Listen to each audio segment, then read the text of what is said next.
अस्सलाम वालेकुम जी। मैं कैसर खरल आपको वेलकम करता हूँ अपनी इस वीडियो में कि जिसमें आपके साथ मैं शेयर करूँगा दुबई के फैमिली वीज़ा के बारे में इंफॉर्मेशन, जिसमें कि कॉस्ट कितनी आती है, डॉक्यूमेंट्स कौन कौन से चाहिए, ये सब चीज़ें आपके साथ मैं शेयर करूँगा। क्योंकि दरअसल जब से मेरी फैमिली यहाँ दुबई में आई है तो बहुत सारे दोस्त इसके बारे में सवाल करते थे, लेकिन मैं वीडियो नहीं बना पा रहा था, टाइम नहीं मिल पा रहा था।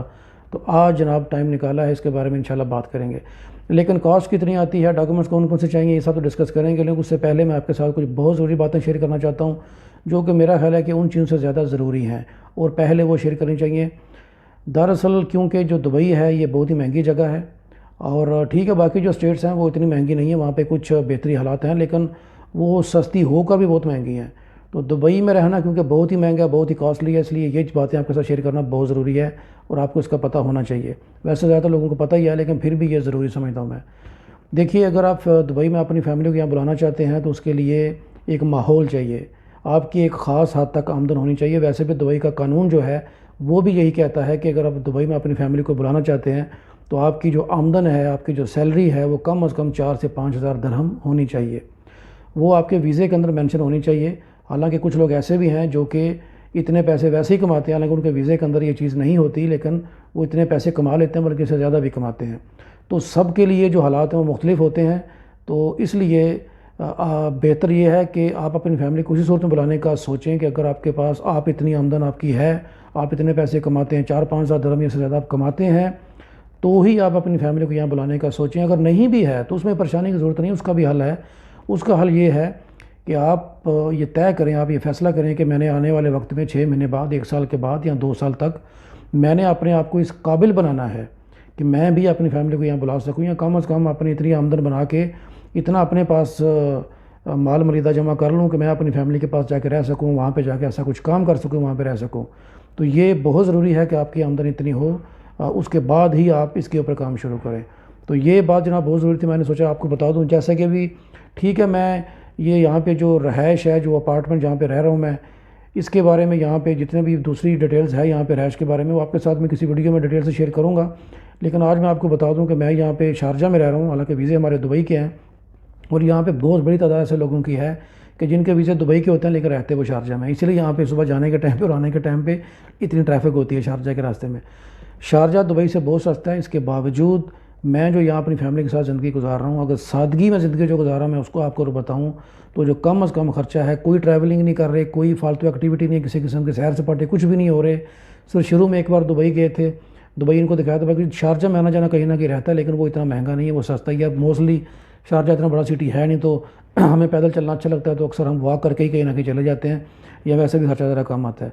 तो शारजा में रह के सादा ज़िंदगी गुजार के भी महीने का जो कम से कम जो खर्चा आ रहा है वो कम से कम 3 हज़ार दरहम आ रहा है।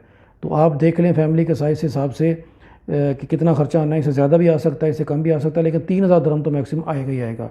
तो इसीलिए मैं कह रहा हूँ कि कम से कम आपकी आमदन इतनी होनी चाहिए, तभी आप फैमिली को बुलाने का सोचें। या फिर आप अपनी आमदन इतनी कर लें, इतनी बढ़ा लें, जो कि मुमकिन है, नामुमकिन नहीं है, मायूसी वाली बात नहीं है। अगर किसी की सैलरी 4-5 हज़ार नहीं भी आए तो मायूस होने की ज़रूरत नहीं है, वो इतनी कर सकता है फोकस करके, ये मुमकिन है। तो ये तो जनाब हो गया उस माहौल के बारे में। बाकी इसके अलावा एक चीज़ और भी ऐड कर दूँ मैं, कि जब आप यहाँ पे फैमिली बुलाएं तो आपकी जो सैलरी है वो तो 4-5 हज़ार दरहम होनी ही चाहिए, लेकिन इसके अलावा आपके अकाउंट में आपके पास कम से कम अगले कुछ महीनों का खर्चा पड़ा होना चाहिए। इसके अलावा आपके पास कम से कम इतने पैसे होने चाहिए कि अगर एमरजेंसी हो, आपको यहाँ से जाना पड़े, तो जो आपकी जो फ़्लाइट की टिकट्स हैं फैमिली के साथ, उनका अरेंजमेंट भी अगर हो जाए तो बड़ी अच्छी बात होगी।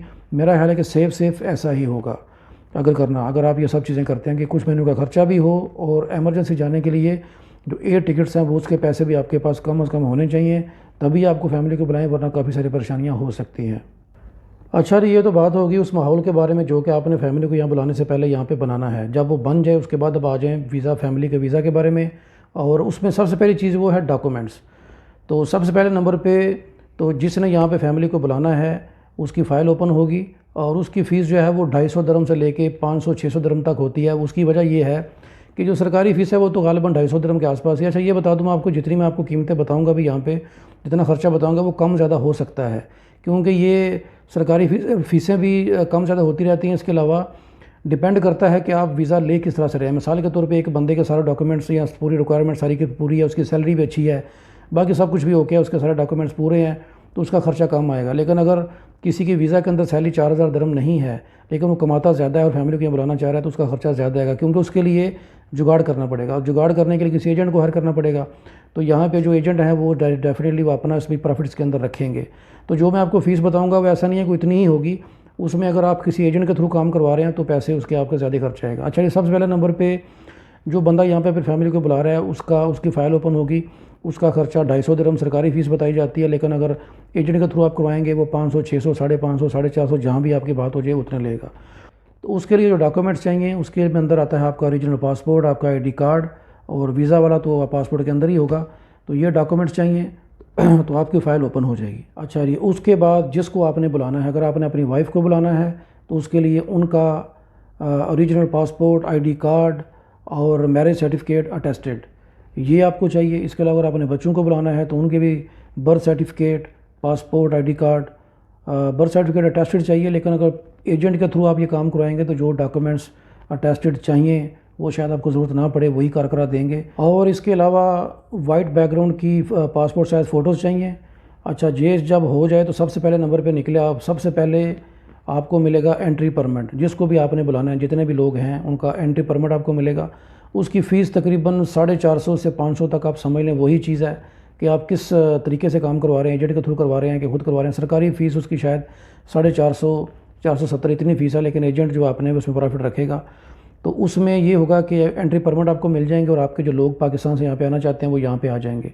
बाकी एयर टिकट है, एयर टिकट आपको पता है उनके रेट्स चेंज होते रहते हैं। जब मैंने फैमिली को बुलाया था शुरू में, जब वीज़े उनके निकाला था उस वक्त 60,000 के आसपास थी टिकट्स, बाद में वो 1 लाख था, 1 लाख से ऊपर चली गई।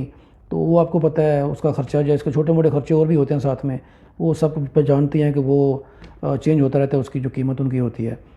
तो एंट्री परमिट पे आपको लोग यहाँ पे आ जाएंगे। जब यहाँ पे आ जाएंगे तो उसमें यह है कि जिनकी उम्रें 18 साल से ज़्यादा उनका होगा मेडिकल, और जिनकी उम्रें 18 साल से कम है उनका मेडिकल नहीं होगा। तो अगर आपके बच्चों की उम्र 18 साल से कम है तो उनका मेडिकल नहीं होगा, उसका खर्चा आपका बच जाएगा। बाकी जो मेडिकल की फ़ीस है वो है 320 दिरहम, कम ज़्यादा हो सकती है। बाकी इसके अलावा ID टाइपिंग जो इस वक्त 370 दिरहम है, लेकिन वो एजेंट के थ्रू करवाएंगे उसमें भी पैसे थोड़े ज़्यादा देने पड़ेंगे। और वीज़ा स्टैंपिंग जो है वो भी 450 से 500 आप समझ लें। 450 वैसे सरकारी फ़ीस है, एजेंट के थ्रू करवाएंगे तो थोड़े पैसे ज़्यादा लेगा इससे। तो ये खर्चे हैं। बाकी मैं टाइप ऊपर कर दूंगा, लिख भी दूंगा साथ में यहाँ पे। लेकिन ये खर्चे वगैरह जो है तो जिससे बंदे से आप काम कराएंगे सारे आपको बता ही देगा, उसमें तो मसला कोई नहीं है। जिस टाइम आप वीज़ा निकालना चाहते हैं, आज निकालना चाहते हैं, 6 महीने बाद, 1 साल के बाद, उस टाइम जो फ़ीसें होंगी वो जिससे आप काम करवाएंगे, अगर आमर सेंटर के थ्रू करवाते हैं वो भी आपको बता देंगे, किसी एजेंट के थ्रू आपको अगर आप करवाते हैं वो भी आपको बता ही देंगे। वो ज़्यादा ज़रूरी नहीं है, वो चीज़ें ये हो जाएंगी सारी। बाकी यह है कि मेडिकल शेडिकल जब हो जाएगा, ID वगैरह बन जाएगी, 2 महीने का टाइम होता है एंट्री परमिट पे यहाँ आने के बाद 2 महीने का टाइम होता है। उसमें सारा कुछ आपने मेडिकल करवा के बाकी वीज़ा स्टैंपिंग वगैरह करवानी होती है, नहीं तो उसके बाद फ़ाइन वगैरह शुरू हो जाता है। तो ये इसकी मोटी मोटी तफसील है। बाकी रहायश के बारे में, अपार्टमेंट के बारे में मैं वीडियो कभी बनाऊँगा इंशाल्लाह तफसील से। तो उसका मैंने वैसे तो आपको अपना खर्चा बता ही दिया, मेरा इस टाइम जो खर्चा यहाँ पे आ रहा है। तो लेकिन जो शुरू में जो मैंने आपको बातें बताई हैं वो बहुत ज़रूरी हैं, उनका ख़ास तौर पे ख्याल रखें। और जैसा कि मैंने शुरू में कहा कि अगर किसी का ऐसा नहीं भी है तो मायूस होने की ज़रूरत नहीं है, वो ये सब चीज़ें कर सकता है, मुमकिन है। फोकस करने से, मेहनत करने से कुछ भी हो सकता है। अच्छा जी, इसके अलावा एक दोस्त ने क्वेश्चन ये भी पूछा था कि वो अपने पेरेंट्स को यहाँ बुलाना चाहते हैं, मैं उनका नाम भूल गया हूँ। तो उन्होंने ये क्वेश्चन पूछा था। तो पेरेंट्स के बारे में ऐसा है कि बाकी तरीकाकार वही है तकरीबन, सिर्फ इतना है कि क्योंकि पेरेंट्स की उम्र ज़्यादा होती है तो उनकी इंश्योरेंस वगैरह जो है वो थोड़ा उसके ऊपर ख़र्चा थोड़ा होगा। बाकी तरीकाकार यही है। बाकी जहाँ तक मेरी इन्फॉर्मेशन है, जो वालिदैन हैं, माँ बाप जो को यहाँ पे बुलाना चाहता है, तो मेरा ख्याल है उनका वीज़ा भी 1 साल का होता है। जैसे कि मेरी फैमिली यहाँ पे है तो इस वक्त 2 साल के वीज़े पे है, तो 2 साल के बाद वीज़ा उनका रिन्यू होगा आगे। तो वो 2 साल का लगवाना है, 3 का जो भी उस टाइम के हिसाब से होगा वो करा लिया जाएगा, या मुमकिन है इससे भी ज़्यादा अगर हो सके तो। बाकी यह है कि माँ बाप को अगर आपको बुलाना चाहता है यहाँ पे, उनका वीज़ा 1 साल का लगेगा और इंश्योरेंस का मसला थोड़ा सा उसमें होगा। वो भी जाता है, सारे काम हो जाते हैं, वो भी लीगल तरीके, ये आमर सेंटर के थ्रू भी हो जाएगा, एजेंट के थ्रू भी हो जाएगा। तो ये जनाब मेन चीज़ माहौल ही है जो मैंने आपको बता दिया है, वो ज़रूरी है। अगर वो बना हुआ है तो फैमिली को बुलाना यहाँ पे कोई बड़ी बात नहीं है। उसके तरीके मैंने आपको बता दिए हैं, बहुत सारे तरीके हैं। आमर सेंटर के थ्रू भी हो जाएगा, एजेंट के थ्रू भी हो जाएगा, सब कुछ हो सकता है। तो बस आप फोकस करें उस माहौल के ऊपर। अगर है तो माशाल्लाह बड़ी अच्छी बात है, आप किसी टाइम बुला सकते हैं। अगर नहीं है तो थोड़ा फोकस करें, मेहनत करें, तो इंशाल्लाह हो जाएगा। तो उम्मीद है जनाब ये वीडियो बहुत सारे लोगों के काम आएगी। बाकी इंशाल्लाह मिलते हैं नेक्स्ट वीडियो में। वीडियो बनाने का सिलसिला शुरू हो चुका है, वीडियोज़ अब भी इंशाल्लाह आती ही जाएंगी। मिलते हैं जी नेक्स्ट वीडियो में। अल्लाह हाफिज़।